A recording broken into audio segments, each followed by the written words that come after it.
پیارے پیغمبر علیہ الصلوۃ والسلام نے بدر میں جن لوگوں سے فدیہ لیا ان میں ایک سیدنا عباس رضی اللہ تعالیٰ عنہ بھی تھے جو کہ آپ کے چچا ہیں۔ جب فدیہ لے لیا تو سیدنا عباس رضی اللہ تعالیٰ عنہ پیارے پیغمبر علیہ الصلوۃ والسلام کے پاس آ کے کہتے ہیں کہ اللہ کے نبی میں تو کب کا اسلام قبول کر چکا ہوں، لیکن یہ جو مکے کی کیفیت ہے نا، ان حالات کے اندر رہتے ہوئے میں نے یہ محسوس کیا کہ اگر میں ان کے اندر موجود رہتا ہوں تو ان کی ساری نقل و حرکت، ان کی ساری پلاننگ، ان کے سارے منصوبے، ان کی ساری کارستانیاں، اسلام کی دشمنی کے اندر جو کچھ یہ کرتے ہیں وہ سارا کچھ میرے علم میں ہوگا۔ جہاں پر میں دیکھوں گا کہ یہ معاملہ زیادہ حساس ہے، میں اس کے مطابق جو خود کر سکا وہ خود کروں گا، جو خود نہ کر سکا وہ آپ کو معلومات دے دوں گا۔ میں تو اس وجہ سے مکے میں رکا ہوا ہوں۔ نبی رحمت علیہ الصلوۃ والسلام نے سیدنا عباس رضی اللہ تعالیٰ سے جو فدیہ لیا تھا نا 20 اوقیہ، وہ واپس نہیں کیا، کیونکہ اگر ان کو واپس کرتے تو باقی کا بھی کرنا پڑتا، چونکہ اعتدال تو سب کے لیے ہونا تھا نا، انصاف وہاں پر تھا۔ لیکن ایک کام کیا، صحابہ کرام کو اعتماد میں لے کے کہا کہ یار تمہیں پتہ ہے کہ یہ میرا چچا ہے تو اس کے احسانات بھی بڑے ہیں، اب یہ آ گیا ہے ابو جہل اور ان کے بہکاوے کے اندر، تو میرا دل کرتا ہے میں کچھ تحفہ نہ دے دوں تاکہ یہ اسلام کی طرف راغب ہوں۔ صحابہ کرام رضوان اللہ مجمعین کہنے لگا اللہ کے نبی آپ کو پوچھنے کی کیا ضرورت ہے، آپ فیصلہ کریں۔ نبی رحمت علیہ الصلوۃ والسلام نے 20 غلام ان کو دیے جو پہلے سے آپ کے پاس موجود تھے کہ یہ 20 غلام ہم آپ کو تحفہ دیتے ہیں۔ وہ 20 غلام لے کے چلے گئے۔ بعد میں جب مکہ فتح ہوا تو مکہ فتح ہونے سے پہلے سیدنا عباس رضی اللہ تعالیٰ عنہ مکہ سے ہجرت کر کے مدینہ تشریف لا رہے تھے۔ راستے میں ملاقات ہوئی نبی رحمت علیہ الصلوۃ والسلام سے۔ پیارے پیغمبر علیہ الصلوۃ والسلام نے فرمایا کہ تم اپنے بیوی بچوں کو اور مال و اسباب کو مدینے روانہ کر دو اور خود ہمارے ساتھ مکہ کے اوپر چلو، ہم جہاد کر رہے ہیں۔ سیدنا عباس رضی اللہ تعالیٰ عنہ جب اس لشکر جرار کے ساتھ مل کے مکہ المکرمہ کی طرف بڑھنے لگے، آگے سے ابو سفیان کے ساتھ ملاقات ہو گئی۔ اس کو سمجھایا کہ دیکھو میں بھی تو تمہارے ساتھ ہی تھا نا، لیکن جس طرح سے مجھے یقین ہے کہ دین اسلام سچا ہے اور محمد علیہ الصلوۃ والسلام پر اللہ کی وحی نازل ہوتی ہے، تمہیں مجھ سے زیادہ یقین ہے، تم بڑے عقل مند اور ذہین ہو، ہم سارے مکے والے تم پر بڑا اعتماد کرتے ہیں، تم بڑے زیرک ہو، بہت زیادہ ذہانت اللہ نے تمہیں دی ہے، تو کب تک کفر پہ رہو گے؟ اور اب دیکھ رہے ہو یہ لشکر جو آ رہا ہے۔ نبی رحمت علیہ الصلوۃ والسلام کو خبر ملی کہ اس طرح سے مکالمہ چل رہا ہے۔ فرمایا عباس اس کو لے کے وہ جو تنگ گھاٹی ہے نا وہاں پہ ٹھہر جائیں، کیونکہ جب کھلی جگہ پہ فوجیں چلتی ہیں، لشکر چلتے ہیں تو کھلی جگہ میں اتنا زیادہ محسوس نہیں ہوتا، جلدی سے وہ گزر جاتے ہیں، اور جب تنگ جگہ سے گھاٹی سے سارے 1 بائی 1 کراس کریں گے تو لمبی لائنیں 10,000 افراد جب گزریں گے تو بہت ٹائم ہوگا۔ ابو سفیان دیکھ دیکھ کے اس کی آنکھیں پھٹی جا رہی تھی کہ اتنی دنیا مسلمان ہو گئی، میں ہی پیچھے رہ گیا، میں کب تک پیچھے رہوں گا؟ بالآخر عباس سے کہنے لگے کہ میری ملاقات کرواؤ محمد علیہ الصلوۃ والسلام کے ساتھ۔ پیارے پیغمبر علیہ الصلوۃ والسلام نے بھی انتہائی شفقت کے ساتھ کہا کہ ابو سفیان کب تک کفر پر رہو گے؟ ابھی کچھ اور دیکھنا ہے، کیا تمہیں یقین نہیں آ رہا؟ باقی باتیں تو ساری اس نے تسلیم کی، لیکن رسالت کے بارے میں کہتا ہے کہ ابھی مجھے نا مکمل یقین نہیں ہے۔ اگر وہ زبانی طور پہ کہہ بھی دیتا کہ جی مجھے یقین ہے تو کسی کو کیا پتہ چلنا تھا، لیکن یہ ان افراد کا سچ جو تھا وہ مر جانا کٹ جانا تو گوارا کر لیتے تھے کفر کے اندر بھی، لیکن جھوٹ نہیں بولتے تھے۔ یہ ان کی خوبی تھی۔ مکہ فتح ہوا، نبی رحمت علیہ الصلوۃ والسلام نے پہلے سے اعلان کر دیا کہ جو بندہ بھی ابو سفیان کے گھر میں داخل ہو جائے گا اس کو امن ہے، پناہ ہے۔ بعد میں جب اگلے غزوہ کے اندر پہنچے، وہاں پر سخت اور شدید قسم کی لڑائی ہوئی۔ اس لڑائی کے اندر ابو سفیان کی آنکھ ضائع ہو گئی۔ مارکا کے اندر جس بندے کی آنکھ ضائع ہو جائے اس کے صبر کی کیا کیفیت ہوگی۔ سیدنا ابو سفیان رضی اللہ تعالی عنہ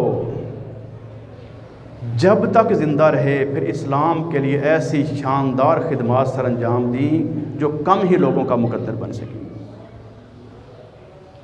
پھر اپنی ساری اولاد کو جہاں جہاں تھے سب کو اسلام کے لیے پیش کیا، اور سب نے اپنی اپنی استطاعت کے مطابق بہترین کردار پیش کیا۔ اور پھر سیدنا عباس رضی اللہ تعالیٰ پہ جو احسان فرمایا تھا نبی رحمت علیہ الصلوۃ والسلام نے، اس کا نتیجہ کیا نکلا کہ سیدنا عباس رضی اللہ تعالیٰ عنہ اور ان کے سارے فیملی ممبرز، حتیٰ کہ سیدنا فضل بن عباس، وہ تو اکثر و بیشتر نبی رحمت علیہ الصلوۃ والسلام کی خدمت اقدس میں پیش رہتے۔ یعنی سیدنا عباس نے اپنے بیٹے کو نبی علیہ الصلوۃ والسلام کی خدمت کے لیے وقف کیا ہوا تھا۔ جب پیارے پیغمبر علیہ الصلوۃ والسلام کا آخری وقت آیا نا،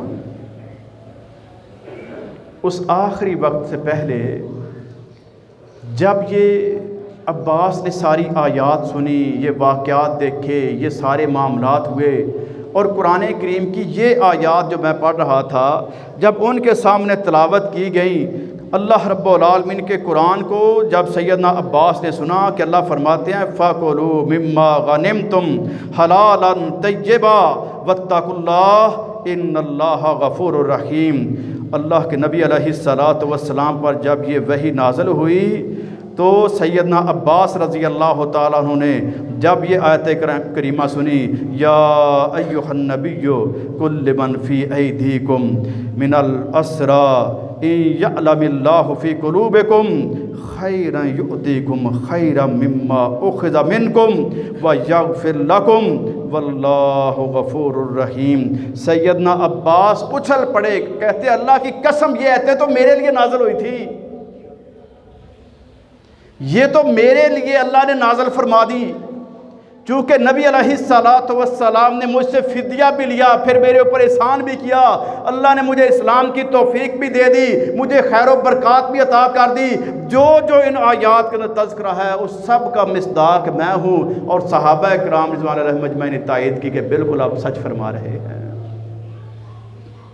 پھر ان کو اتنی خیر و برکات سے اللہ نے نوازا کہ نبی رحمت علیہ الصلوۃ والسلام اپنی زندگی کے آخری جو 3 دن ہیں ان میں اپنی ازواج مطہرات کو اکٹھا فرماتے ہیں اور سب سے اجازت لیتے ہیں کہ اگر آپ اجازت دے دیں تو میری یہ جو بقیہ زندگی ہے میں عائشہ کے گھر میں نہ گزار لوں۔